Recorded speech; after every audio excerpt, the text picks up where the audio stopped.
I come from an India where we kicked out the British, but yet we call the government the ruling party.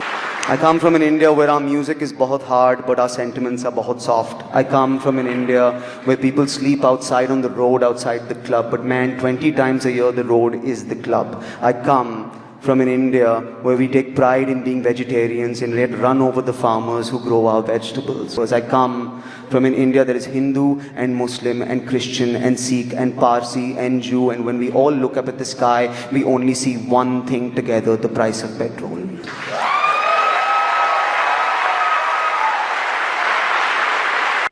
तो मैं इनकी बात से बिल्कुल सहमत करता हूँ।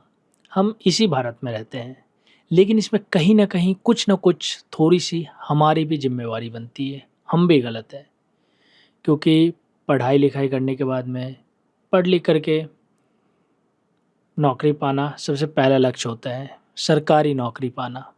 अब जो करप्ट है, कौन है वो? हम और आप में से ही कोई सरकारी नौकरी पाया हुआ बंदा है, ठीक है।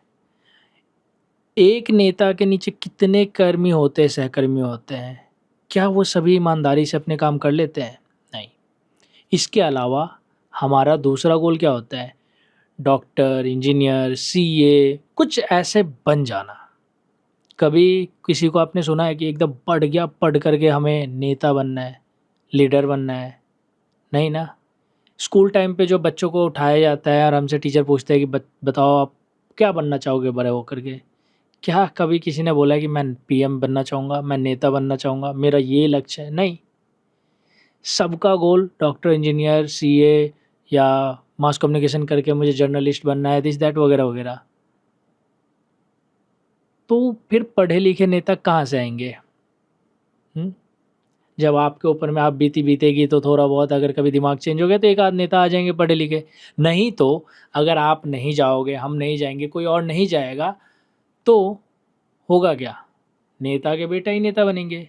भले ही स्टार्टिंग में वो कितना भी दादागिरी करे, कुछ भी करे, कहीं पे जाए, कुछ विदेशों में घूमते रहे, लेकिन हाँ, जैसे ही एक एज लिमिट आया, एज हो गया, अब गद्दी सँभालनी है, तो जी ठीक है। क्योंकि आप लालू यादव के वंश में देख सकते हैं, ये सेम सिचुएशन ऐसा रहा है।